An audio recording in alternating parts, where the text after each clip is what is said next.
Gracias por acompañarnos una vez más a su espacio de Poliscopio, un espacio al servicio de usted.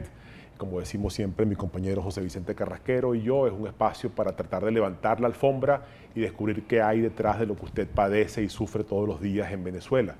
José Vicente, ¿cómo estás? Bien, Ángel. Nueva semana. Nueva semana. ¿Nueva o vieja? Uno Sí, siente está como rehusado, ¿no? Sí, uno siente que como que la caotización sigue su rumbo, ¿no? Bueno, la caotización está batiendo récord. Hoy fui a comprar Dologesic, no hay. ¿Tú sabes qué es Dologesic? No, Dologesic es para las migrañas, ¿no? Es para... Ibuprofen. Ah, ok. Vulgaris. Tampoco hay medicamentos para la tensión alta. Eso no existe. Han desaparecido carbamazepina para los enfermos que tienen riesgo de convulsiones, tampoco hay. No hay Centrum. No hay antipiréticos para los niños, tampoco hay. Y las clínicas privadas, al menos en Caracas, están suspendiendo operaciones electivas por falta de analgésico. No hay, Ángel, no hay Plagatox, no hay plaquitas y tampoco hay loción para espantar los zancudos. Pues eso no son placeres burgueses, eso que tú necesitas, Sí, espantar los mosquitos, esa cantidad de cosas. Pero el zancudo patas blancas no entiende burguesía. Es el causante del dengue, cosas esas raras. Y del chikungunya también. Sí, cierto. Es el mismo, cierto. es el mismo. Y entonces, por supuesto, la gente dice, bueno, pero usted lo que tiene que evitar es que haya agua por ahí almacenada así. Yo puedo vigilar que en mi casa no haya, pero en la casa al lado, claro. Y en el terreno baldío que está ahí, y en el charco que en la calle, que el hueco que el gobierno no ha tapado. O sea, las fuentes del mosquito son, bueno, no en balde tenemos una ¿cómo se llama esto? Epidemia de dengue desde hace tiempo ya sostenida en Venezuela, y el chikungunya sigue tomando espacio. Ahora, una de las cosas interesantes es que esto está mal, pero todo anuncia de manera casi indefectible que se va a poner peor. Peor. O sea, no hay nada que indique que esto puede mejorar en el corto o mediano plazo. Básicamente por inacción del gobierno. Por inacción y además por medidas erradas. El gobierno está jugando un poco al capitalismo salvaje. Lo que está haciendo es aplicando un paquete, ¿cómo que tú le llamas? Paquete camuflajeado, paquete encubierto, ¿no? Encubierto, sí. Todos los días hay aumento de precios, además vulgares. Cuando hablo de aumento de precios es aumentos del 60, 80, 120%. Yo me tuve que tomar un frasco de Nervocal cuando vi los precios de la electricidad. Triplicado el precio. Yo pagaba 250 bolívares y ahorita pagué 754 bolívares. Aumenta la deuda con los venezolanos. No hay plata para pagar medicinas, no hay plata para pagar a los maestros, no hay plata para pagar las líneas aéreas, no hay plata por una cantidad de cosas para preservar cierta tranquilidad financiera internacional. Eso se llama fondo monetarismo salvaje, ¿no? Sí, y además donde la burocracia se está poniendo por encima del pueblo. Porque la tranquilidad al final es para la burocracia. ¿Cuál es la tranquilidad? Bueno, voy a poder seguir pidiendo prestado porque visto que pago, entonces me vuelven a prestar. O sea, los acreedores externos tranquilos, los internos que se mueran de hambre. Bueno, claro, y ahí es donde creo que es un punto que tenemos que explicarle a la gente, ¿no? El gobierno tiene una deuda que se vence en el mes de octubre, una deuda importante. Maduro dijo que tenían los reales para pagar esa deuda y también para pagar... pago de deuda externa, pago de y también de para pagar las navidades, ¿no? Pero mientras tanto, no hay para pagar las cosas que la gente necesita. Y la pregunta que se hacían Santos y Hausmann en un artículo que recomiendo leer. Que causó mucho nerviosismo en el gobierno, por cierto, ¿no? Sí, claro, porque bueno, la pregunta es totalmente válida. ¿A qué le doy yo prioridad? Porque la pregunta es una pregunta ética. ¿Para quién gobierno? Bueno, no sé, si hay alguien en el gobierno... ¿A quién beneficio con mi acción de gobierno? Exactamente. Si me voy a pagarle a los acreedores para poder seguir pidiendo prestado, o si le digo a los acreedores, coño, aguántate un poquitico, vamos a renegociar esto para ver si yo pongo a producir aquí y eso me produce dinero para pagarte a ti. Y además tengo dolientes internos. Claro. Mira, es como que un taxista, ¿no? Se le daña el motor del carro y entonces él tenga que elegir entre arreglar el motor del carro o pagar la prima del seguro. Bueno, si paga la prima del seguro está muy bien, pero el carro no lo tiene. Claro. Entonces él va y habla con el asegurador y le dice, mira, vamos a refinanciar ahí lo del seguro para que yo pueda arreglar el motor del carro para poder seguir trabajando y pagarte la cuestión del seguro. Eso no lo está haciendo el gobierno. El gobierno decidió que con hambre y sin empleo, con Chávez me retiro. Bueno, ahora con Maduro. Pero lo decidió el gobierno. Claro, pero fíjate, eso es un paquete económico muy claramente definido con objetivos muy claros. Entonces, la gente que habla de la inacción o la gente que reclama medidas económicas, en el fondo, que está reclamando. Hay un paquete encubierto, claro. Hay unas medidas que se están tomando. La captahuella es una medida económica, la captahuella es reduzco el consumo para que me quede plata, en el mejor estilo del capitalismo salvaje. O sea, la idea es, yo voy a restringir es la oferta, la demanda, no la oferta. O sea, no voy a ampliar la oferta, sino que voy a restringir el consumo. Entonces, eso es una medida económica. Aumentar los precios es una medida económica.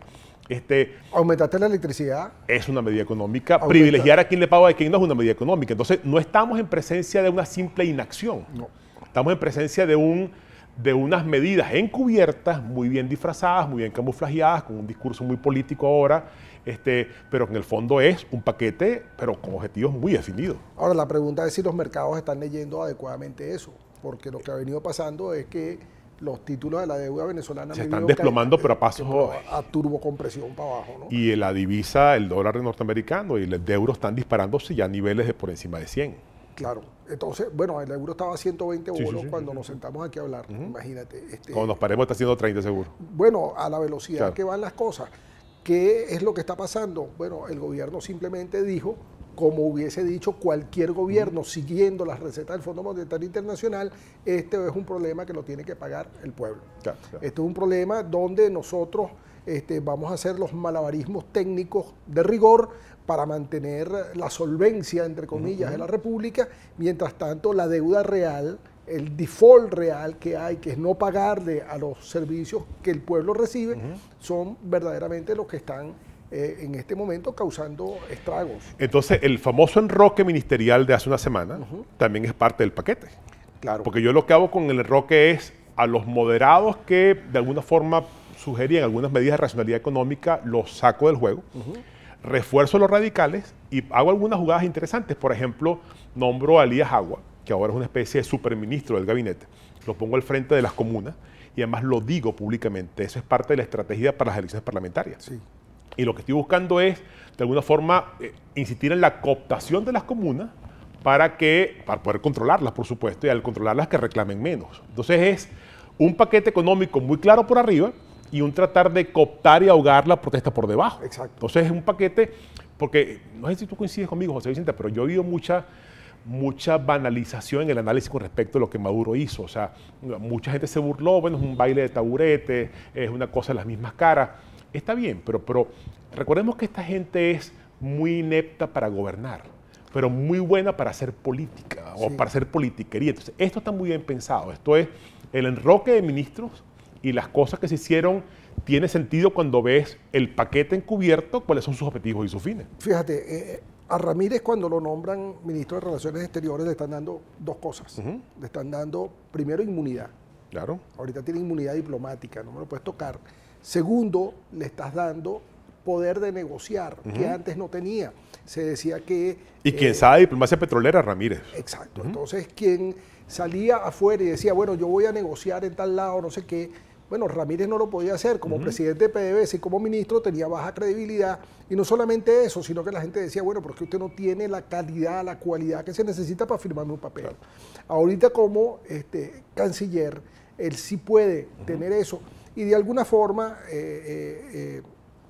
Horacio Medina decía en estos días en un programa que lo entrevistaron que de alguna forma él está controlando. Bueno, dejó dos personas cercanas a él, uno como presidente de PDVSA y otro como ministro. Y eso hace que entonces él siga teniendo el control de la industria petrolera y que ahora tenga la entidad necesaria para hacer las negociaciones que tiene que hacer, que son inevitables. Porque una cosa que también hay que decir, Ángel, es que las condiciones del país son tales que el gobierno no puede escapar a las medidas que tiene que tomar. No hay manera de hacerlo, básicamente porque no tiene dinero. ¿Cuál es la prueba de que no tiene dinero? Porque por ahí andan... el asunto es, Ángel, que hay gente que tiene dos sombreros, ¿no?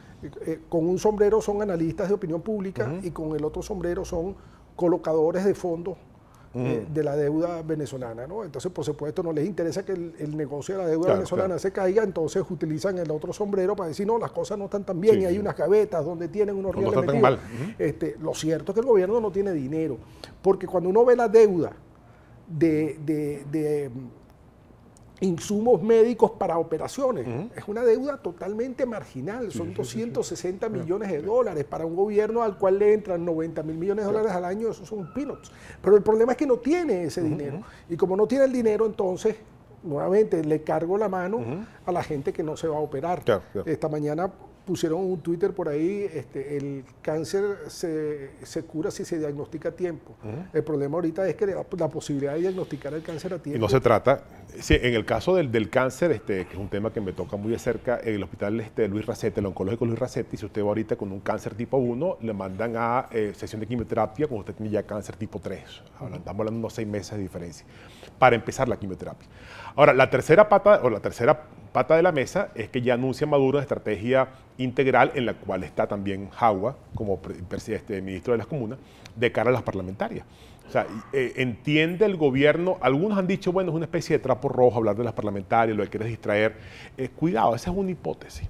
La otra hipótesis es que de verdad necesitan las parlamentarias, porque necesitan fortalecer un gobierno que se siente en este momento políticamente débil y puede ser la oportunidad para terminar de destruir, no destruir, pero en todo caso dinamitar a la oposición, minimizarla, reducirla. La oposición, otra vez, frente a esto, un sector de ella, José Vicente ha dicho, la lucha es por las parlamentarias, ha dicho el siguiente punto de inflexión es en las parlamentarias, otro ha dicho eso es un engaño, eso no es verdad, pero lo cierto es que en este momento pareciera que el gobierno sí entiende la importancia de la elección parlamentaria y la oposición, al menos un sector, no le está prestando atención a eso.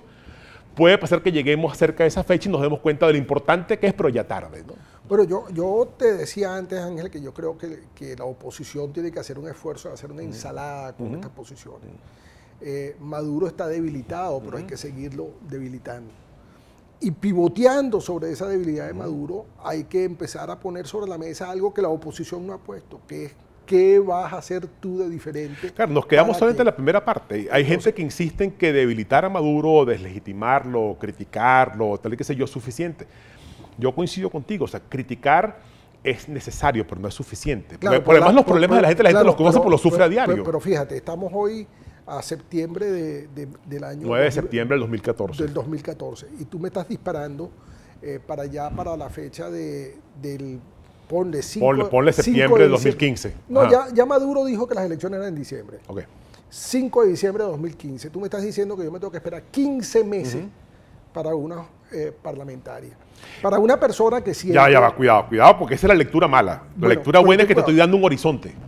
Sí. No te mando por el 2019. Sí. Esa es otra lectura. Pero el horizonte tú me lo estás dando conmigo, que vengo en un avión ya sin combustible, que veo que el ingreso no me alcanza, que veo que voy a tener que vender el carro porque no...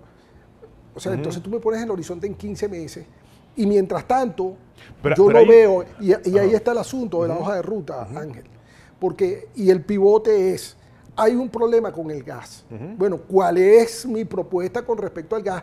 ¿Cómo yo me hago del problema del gas con la gente que lo está manifestando? Es distinto y coincido contigo. ¿Cómo haría yo distinto el tratamiento de los problemas? Pero la solución no la tengo. O sea, cuando hablamos de las parlamentarias... ¿Por qué? Tienes que el derecho a hacer propuestas. No, está bien. Por ejemplo, propuestas, acuerdos, todo tipo de cosas. Pero una cosa es que tú digas, voy a acompañar a la gente en sus luchas, voy a explicar a la gente qué es lo que yo haría si fuera gobierno. Y otra cosa es puntos de inflexión de solución. O sea, yo tengo que, y coincido contigo, te voy a acompañar a la gente, no puedo esperar para acompañarla después en diciembre del 2015. No, tengo que acompañarla ahorita. O sea, hacerme creíble ahorita. Y buscar soluciones ahorita. Exacto, pero el punto de inflexión en cuanto a la palabra es muy infeliz, la palabra salida. Pero en todo caso, un punto de inflexión de impacto político concreto lo tienes en una siguiente elección parlamentaria. Bueno, pero eso pasa. O sea, ¿es un engaño? Eso pasa por creer que yo solamente tengo poder cuando tengo un cargo público. No, coincido contigo perfectamente. Uno también tiene poder cuando es capaz de movilizar más. Uno también tiene poder cuando tiene capacidad de hacerle ver al gobierno que si no resuelve, el problema le va a seguir empeorando. Y yo creo que esa es la política que no estamos haciendo. Pero no son contradictorios. Yo creo que no, es que no es contradictorio, ojo. Lo que estás diciendo, coincido contigo. O sea, de nuevo, lo que hay que hacer es, ahorita... Mientras llegamos al 15... Es una oposición que está desgastándose en la crítica al gobierno, insisto, crítica que la gente conoce porque todos los días la sufre, los problemas cotidianos, pero está faltando, en eso es lo que tú decías, el decir cómo lo haría distinto. ¿Cuál es la diferencia entre el modelo militarista de dominación y el modelo democrático progresista? Eso no está claro para efectos de la gente. Pero una cosa ¿cómo presiono yo al gobierno para que el gobierno tome medidas? Claro, pero mi hoja de ruta es acompañar a la gente para que sufra menos, hacer propuestas para salir de la crisis, acompañar en estrategias de lucha, pero eso me lleva a un punto de inflexión que son las parlamentarias. O sea, sí, profe, eso está muy bien, pero yo quiero explicarme mejor en esto.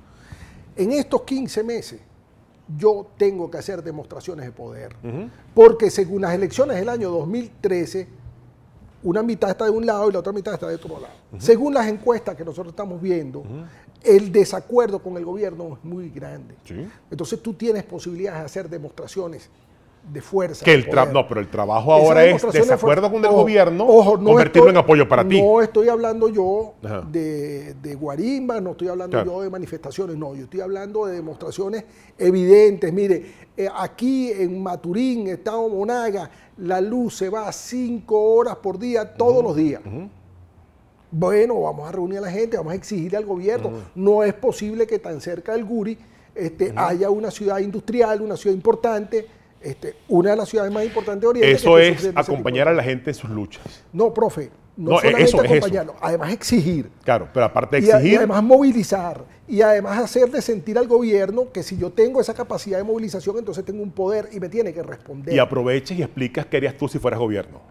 Exactamente. Pero todo eso es una ensalada compleja. Es que estamos mucho más cerca de lo que creo que tú crees que estamos, pero esa sumatoria de demandas, de exigencia, de movilización, de protesta, de alguna forma tiene que tener alguna dirección.